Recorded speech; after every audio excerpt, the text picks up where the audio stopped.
咁啊，大家都冇執嘢住啦。我諗大家上咗我堂呢段時間，我最後嗱而家時間就差唔多，但係呢，我尋日都講咗好耐嘅，一啲感受啦。咁大家今年係有啲感慨。我講下點解我今年嘅感慨話，我尋日都講到好沉重，啲同事話你講完咁沉重，簡單聽我講。因為今年咧，我唔知大家上個禮拜記唔記得，我出咗個 IG 就去問大家呢啲 last lesson 嘅嘢。咁點知我冇諗過，我收咗好多同學好多好長嘅 message， 我有啲感觸嘅。咁我希望每一個中六同學，我哋試下，我嚟上堂之前，我試下重溫。每一區當然有每一區嘅回憶，但我試下重溫呢一年嚟我哋教過嘅一啲嘢啦。我發現我都幾多，譬如淨係教作文都有幾多回憶㗎。唔知你記唔記得？記唔記得9月嘅時候我教過一篇文係講蓮藕。我當時同你哋講，記唔記得？文憑試仍在，佢唔會變嘅。但係佢唔變，我哋變。我亦都同你哋講過，我話當時最大嘅辛苦，當有一日會成為你生長生命上面一個好重要嘅養分。大家仲記唔記得？呢一篇文我記得我哋講得好仔細。跟住之後我哋仲講咗篇文係講考試嘅規則，寫喺邊界以外嘅答案，我哋將不予評閱係講議論文。跟住我哋講一篇文係講愛情嘅，大家記唔記得？其實愛情係要同佢變形和解。我哋講一篇文係講友情嘅，大家唔知記唔記得？就係你嘅朋友好似一個有字幕嘅外國電影，我睇唔明佢講乜。我哋教咗好多嘢，中間唔講技巧，唔講其他嘢。我點解同大家講呢番說話呢？係我好想同大家講，時間真係過得好快。你冇諗過，我對上一次講呢啲說話，唔知記唔記得？係新馬嘅最後一堂。我嗰時同你講話，我希望你哋喺9月開始，你踏上人生最辛苦嗰7個月，但係咬牙切齒地捱過去。去到而家呢個 moment 聽緊嘅同學，我諗呢度大家情緒入邊有好多唔同複雜嘅感覺。有啲人可能過去7個月好努力，絕大多數我相信有啲人後悔。係，當時佢有講過叫我哋俾心機，你有好多嘢錯過咗。但係無論點，我想大家相信同埋明白，剩低嘅時間呢唔長，但係仍然係有嘅。而文憑試喺我嘅角度最簡單直接就係結果，喺全世界嘅標準最直接都係結果。佢幫你好大嘅程度入到好嘅大學，出到嚟揾份好嘅工。呢個係事實，但係在座咩同學，除咗幫我揾到份好嘅工，等我人生有選擇權之外，文憑試仲有啲咩呢？我想同大家而家當下嘅每一個中六同學講，我最大嘅感受，讀書有選擇權係事實，讀得好有得揀係開心。你老師我可以話俾大家聽，補習呢份工係好辛苦，好多個夜晚你覺得哇好唔想做啊，真係唔得。失聲打針，喂，我唔想再教落去。每一日都覺得自己消耗緊生命，但係起碼我會同大家講，你哋其他人唔需要信，但係你哋每一個上過我堂嘅同學，我起碼可以好肯定同你講，你都一定感受到就係咩？我中意咯。佢揾到一樣你好辛苦，但係你起碼會同人講呢份工我中意。呢個係我覺得讀書最大嘅意義，就係你俾自己有選擇權。到好多時候，你發現你人生係冇得揀嘅，你只能夠做嗰種工。我阿爸阿媽就係咁啊，讀唔到書咯，冇得揀，係翻嗰份工就係翻嗰份工，你唔做唔好做咯，大把人等住做。呢個係我當年讀書最大嘅動力。但我回顧翻轉頭，我好想同每一個中六你哋講就係，原來唔係咁嘅。因為我發現咩呢？喺我搞型號嘅時間，中間有好多困難。有一次我同事知，你哋一定唔知啦。因為大人嘅痛苦好似好難同你哋講，講完亦都未必會明。即係我哋出牌啦喺度，幾年前，中間有好多人投訴，阻住我哋，唔想我哋有牌照。你知呢一行好多唔同嘅是是非非。哇，我好絕望。然後我啲同事竟然臨尾問我，點解你冇放棄啊？我臨尾回顧翻，喺我最絕望、最唔開心、最想喊但係喊唔出嘅時候呢，我發現。我諗翻，你最大嘅動力係咩咧？係因為我曾經喺公開考試前面好多個寂寞、孤苦、痛苦嘅夜晚，即係你哋而家經歷緊嘅嘢。你對住個台面，冇人幫到你，真係冇人幫到你。你跌親有人扶你冇問題，讀書你唔讀係你就係你，唔讀就唔係你，冇人幫到你，擺你腦入邊噶。我點樣捱過當年嘅歲月啊？但係原來我捱得過嘅，所以我真係真心講，出邊嘅人梗係覺得大家舒服啦，哇！不如讀 IB 讀國際學校讀乜乜乜，但係讀緊每一個而家考緊試嘅你哋訓練出嚟種堅韌程度，嗰種唔放棄，先係真正最可貴嘅嘢。而人生原來好多時候你要做嘅嘢，其實係你唔中意都要做噶。你第日會不斷面對呢個命題，嗰樣嘢你唔中意，但你被逼要去做。讀書可能係一種大家而家覺得，但係我可以話俾你聽，即使你留尾得唔到具體嘅回報，你相信我，只要你喺剩低嘅日子全程投入，奮不顧身，你學到嗰種心態同心靈係陪你一世。喺我創業嘅經過，我覺得就係咁。喺我無數次做嘢想放棄嘅時候，諗翻，哇！當年你一個人喺張台度都捱得過，有咩捱唔過？喺 DSE 呢份考卷入邊，你攞唔到100分；喺人生其他範疇同其他領域，你可以攞你嘅100分。但係中間嘅過程講到尾就係2個字：努力。逐啲講，咬住牙唔放棄，頂硬上。做到你未做過嘅事情叫成長，做你唔想做嘅嘢叫做改變，做你唔夠膽做嘅嘢叫突破。我哋唔係淨係要成長，你終極會成長噶，好多嘢你未試過，你試過咪成長咯。但我哋人生更加需要嘅係改變同埋突破。今日可以係時間好迫在眉睫，但係今日一定唔係為時已晚。你老師，我只能夠勸你哋喺最後嘅關頭繼續咬住牙努力面對佢。呢個係你課而家嘅命題，而家嘅人生命題我講完啦。考完 DSE 咧，我覺得重要啲。我將說話嘅重點擺喺後邊。你一路以嚟係咪背負咗好多人對你嘅期望？你屋企人、你朋友、你身邊好大嘅壓力，你行到今日呢一步。DSE 係一個命題，一個考卷嚟嘅。唔知攞幾多分，但係你都要面對。完咗之後呢，我覺得人生你完咗之後有4個，你應該擺喺個腦入邊嘅人同角色。我今日想同大家分享嘅就係呢4個。第一個係咩呢？我覺得係失敗，我會當佢係咩角色呢？係老師。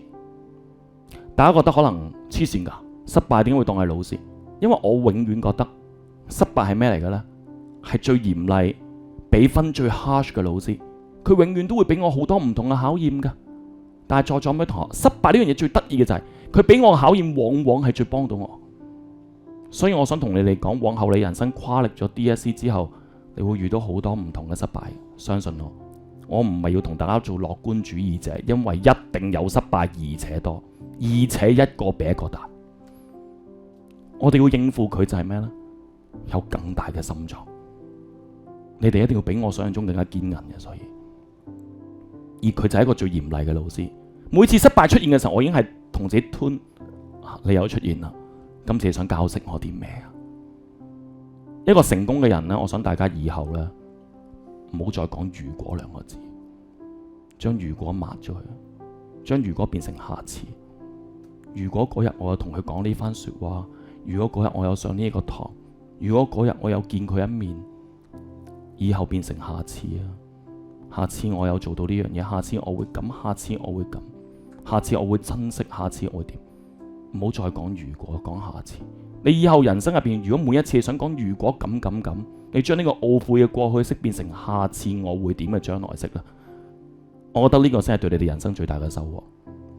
所以面對失敗呢個老師啦，唔好再講如果啦，講下次。佢每一次俾你嘅教訓都係幫你下次行到更遠。呢個係我覺得大家要擺喺腦入邊嘅第一個人物。第二個係咩呢？我覺得失敗伴隨而嚟會係咩呢？就係啲唔中意你嘅人喺你哋身邊，可能有啲欺凌啊，有時係朋友，有時係甚至屋企人。喺我嘅工作入邊，可能啲 haters，但係無論點都一定有嘅。個故事好簡單啫，在座咁多位中六同學，你哋咁大個實懂事。我而家俾幅叫你畫幅畫擺喺街度。喺上面寫一句話，請你將呢幅畫覺得畫得唔好嘅地方圈出嚟。你下晝夜晚去攞翻，入邊一定俾人圈到七彩嘅，係嘛？你信唔信咯？第二日我同你講，將同一幅畫擺出去，但係上面將個字改咗去。請各位路人，你覺得呢幅畫精彩嘅地方圈出嚟。你信唔信又係圈到七彩？因為唔同人根本就有唔同嘅觀點同埋角度。所以第二種人係咩呢？將 haters 變成你覺得係從負面角度欣賞你嘅人。我咁多年係咁樣行過嚟嘅。你問我記唔記得我今年搞個5星星分享喺酒店度搞，嘥10幾20萬，啲人1蚊都冇收，啲人都可以話你。其實你做任何嘢都可以話你噶，因為總有唔同人同你有唔同嘅意見。你點樣消化，點樣面對，點樣磨練你嘅心事先係最重要。你要 make sure 你覺得你自己做嘅嘢係啱，係正確。你往後嘅人生路上面，你一定要問，永遠問自己一樣嘢：嗰樣係咪想做，係咪應該做，係咪我要做？如果係奮不顧身地做落去，呢個係我做咁多年心入邊問自己嗰樣嘢啱唔啱，係咪要咁做？啱嘅就做咯，總有人唔幫你噶，幫你嘅人先少。講真，當你老師俾人鬧嘅時候，邊個會幫我挺身而出？係唔需要，你係要同佢共存，因為你覺得嗰啲人之所以討論你就係佢係從負面角度欣賞你。失敗係你嘅老師，敵人係負面角度欣賞你嘅人。而第三種，我覺得都幾影響我一生噶。我覺得有一次我翻中大分享過，就係我每一次做嘢都提醒自己一定要跟一個日本嘅秘書。個故事好短嘅啫，就係一個德國人同日本人做生意，每一次個日本人都會幫佢訂火車新幹線，大阪、東京、東京、大阪幫佢訂。佢發現好奇怪，好多次訂完個飛之後呢，佢發現佢逢親喺東京坐去大阪，佢一定訂去右手邊嘅。每次調轉個喺大阪去東京嘅時候，一定要幫佢訂車嘅左手邊。咁個德國人好奇怪，有一次忍唔住問呢個日本嘅秘書：我點解你每次幫我訂嘅時候都有個 pattern 嘅？嗰個日本嘅秘書話：哦，因為我幫你訂飛啊嘛。咁我就諗，其實一個外國人嚟到日本最想見到係咩啊？東京，想見到富士山。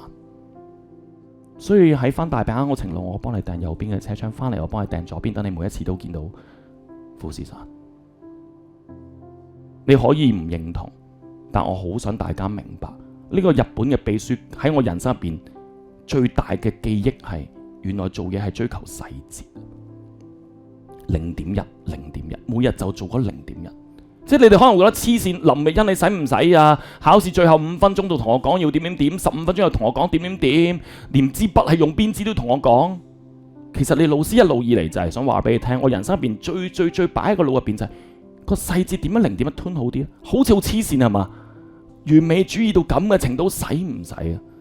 但係信我，你將來揾到你中意做嘅嘢，你中意嘅人，你中意嘅朋友，你每一個0.1嘅細節你願意做，你每日做咗0.1啊，你一定會成功，你一定會做到你想做嘅嘢，你喺唔同嘅領域一定會發光發亮。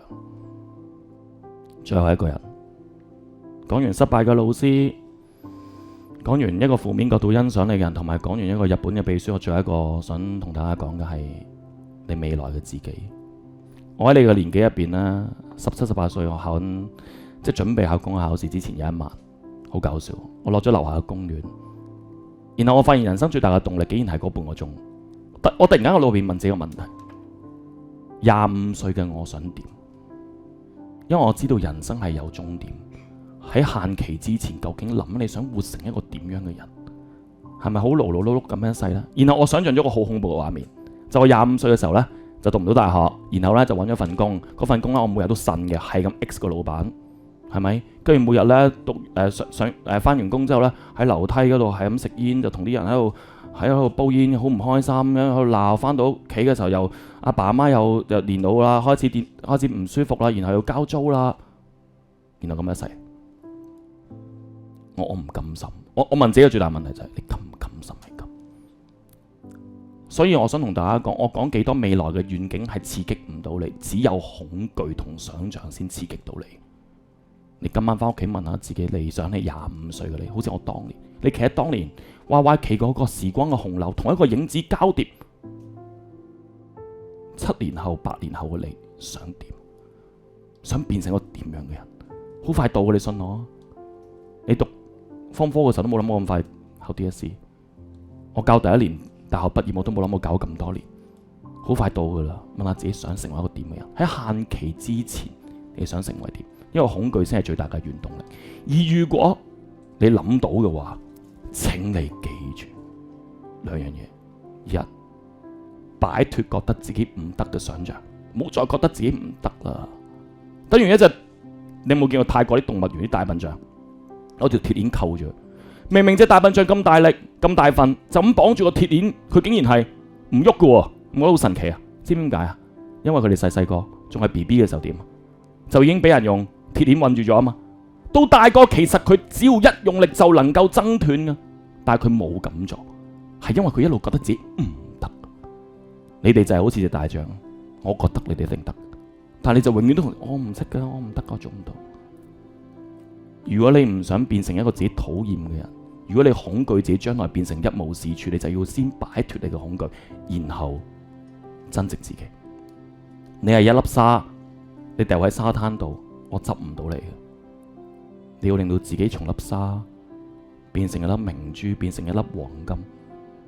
你喺咁多沙入邊，我先見到你，所以冇懷才不遇啊！各位同學，由今日開始諗下自己想要啲乜嘢。呢個未來的自己係你人生最大嘅課題嚟。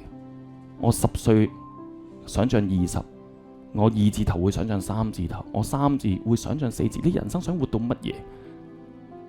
呢個係好重要嘅過程，而中間就係要擺脫你覺得自己唔得嘅習慣，同一時間努力去增值自己，變成一粒會發光發亮嘅星星。4種人，如果你願意擺喺個腦入邊，我覺得係人生一個幾得意嘅過程嚟嘅。到最後，我想同你講，呢幾年 YY 唔同咗。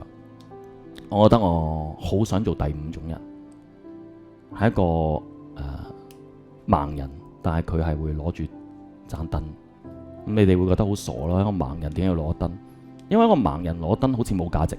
你盲嘅攞住燈做咩？